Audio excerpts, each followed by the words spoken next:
binabatikos mo yung mga nakatulong sa'yo? Ha? So, hindi ko maintindihan saan ka pumupulot ng kapal ng muka para yung mga tumulong sa'yo nung eleksyon ay isa-isahin mong pitikin. Yes. Ito nga mga kababayan, bago natin ituloy ang video na ito, kung bago ka lang sa aking YouTube channel baka pwede makahingi ng like at subscribe at click mo na rin ang notification bell para updated ka sa aking nilalabas na bagong video. Salamat po. Marcos does not own the entire government nor the entire republic and the entire lives of the people. Kahapon lang, Professor Malo, yung mga general na kaibigan namin ni Ma'am Lorraine sa pakikipaglaban sa CPP, NPA, NDF just because we are voicing out against dito sa kabaliwan na digmaan at hindi dapat maganap at walang patutunguhan at kung si Bobby Tiglao pa, Ambassador, calamitous war, a war that will end in catastrophic tragedy, parang ang tingin sa amin, mga komunistang sloganerin na mga tao na bumalik kami sa pagiging aktivista. Farthest from truth. Ang tanong namin sa iyo, ganito, Professor Malo. Hindi nila ito sinasabi, pero itatanong namin sa iyo.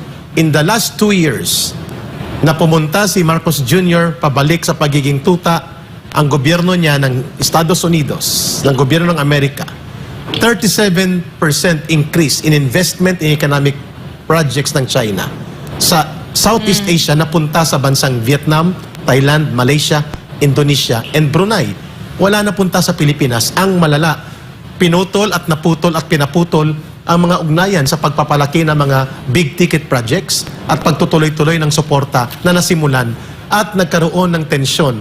Samantalang 100 plus countries, including Amerika, ay main trading partner nila ang China. Samantalang tayo, ang tingin natin sa China ay kalaban at dapat digmain instead na kausapin bilang isang neighbor at magkaroon ng mabuting relasyon at mabuting pakinabang mutually. Professor Malo, bakit hindi ito nakikita ni Bongbong Marcos Jr.?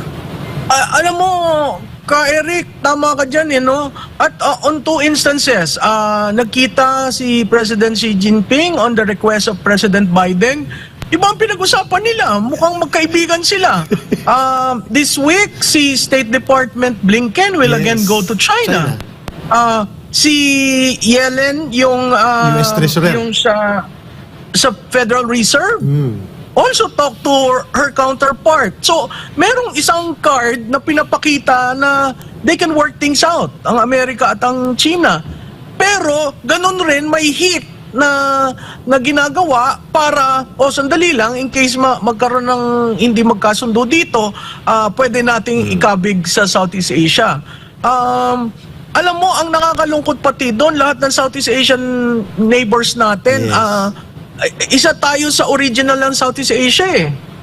Pero nakita mo doon sa 5, yung 4 lahat nagsasabi, wag mong dalhin ang laban sa Southeast Asia.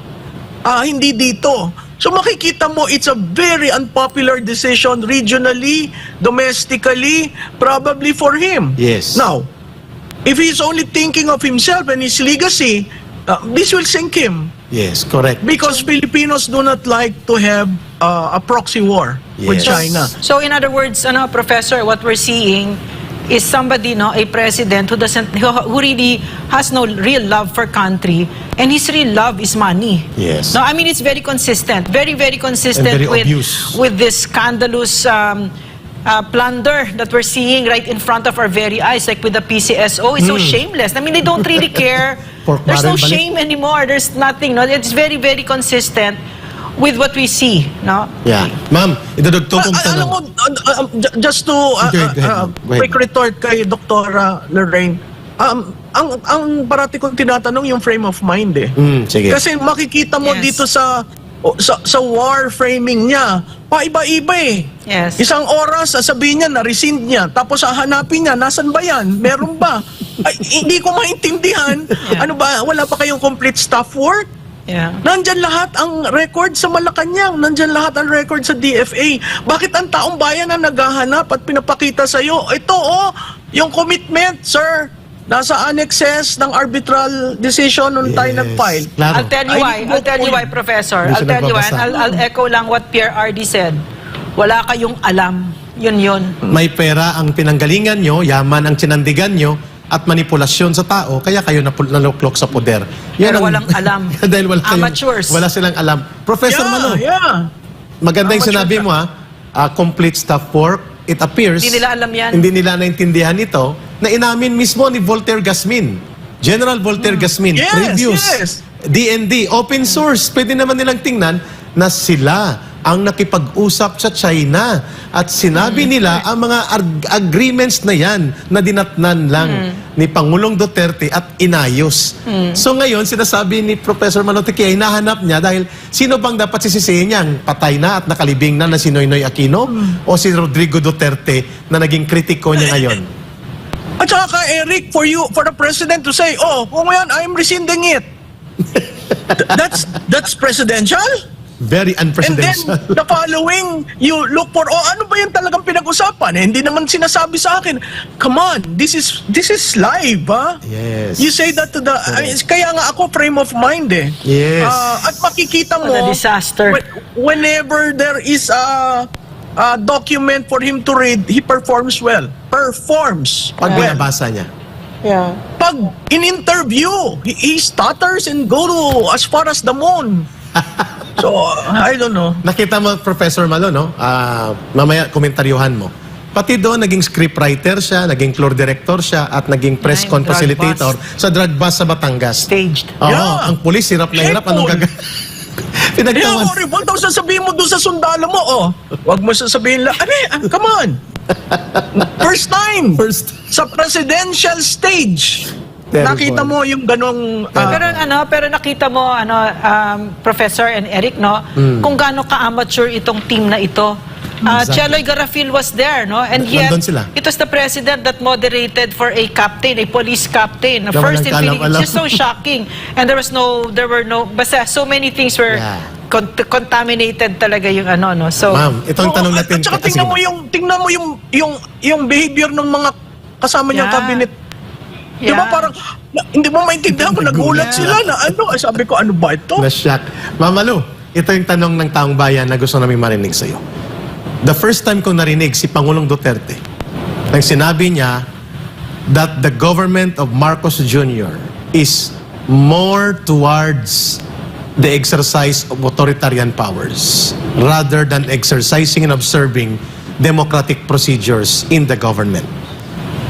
Sinabi niya ito sa illegal, iskandalosong pagsuspend sa gobernador ng Davao del Norte na si Governor Hubahib na nagbunga ng almost 80,000 to 100,000 Professor Malo ang dumagsa ng mga protesters sa Tagum City.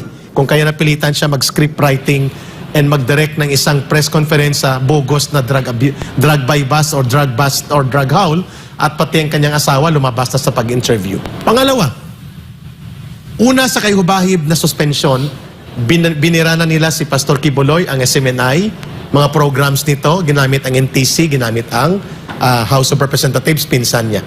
Binira na nila ngayon si Congressman Bebot Alvarez.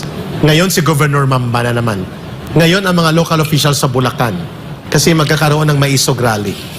Walang formal declaration of martial law, pero ala martial law ang style, gimmick at paikot sa batas na hindi nila inaamin. But the President is very sharp. Former President Duterte, sinabi niya, yan ang pattern ng authoritarianismo. Do you agree? Yeah, Eric, agree 100%. And ang nakakalungkot dito, yung protectors of the people, yung kasundaluhan, ini-execute. Di ba? Ang right to peaceably assembly is a right of everyone. Correct. Oo, kukuha ka ng permit dahil hindi ito sa Freedom Park, no? Pero pag pumunta ka ba sa Freedom Park, protektahan ka? Nakakalungkot kasi ang AFP, kung titingnan mo sa 1986 Constitution, klarado doon, protector of the people And the state. not of the leaders who are currently sitting as president. Ang nakakalungkot doon yung stifling ng critics, whether from media, social media, take down mo yung page ng ganyan. Alam mo, si Marcos matapang, nag-declare. Yeah. Marcos Sr. Nag-declare ng martial law. Ito, duwag. Yes. Ayaw mag-declare dahil legacy, pero ginagawa niya. Yes. So, anong pinagbago? 'Di ba? Ang gusto nga kaya ka tumakbo para yung legacy ng pangalan ng pamilya nyo. Pero anong ginagawa mo? So, nakakalungkot dahil ang mga pinipitik, ang mga nakatulong sa kanya nung kampanya. I mean, Exactly. I cannot forget SMNI during the 2022 campaign. He chose to appear here only. Yeah. And then now what? Diba? I was shocked. Yung ka-Eric, yung mga pinadala mong litrato, I was so shocked. Mag-uusap tayo Parang- tungkol dyan. Kakwentuhan kita. Oo, parang hello? Binabatikos mo yung mga nakatulong sa'yo? Ha? So, hindi ko maintindihan saan ka pumupulot ng kapal ng muka para yung mga tumulong sa'yo nung eleksyon ay isa-isahin mong pitikin. Yeah.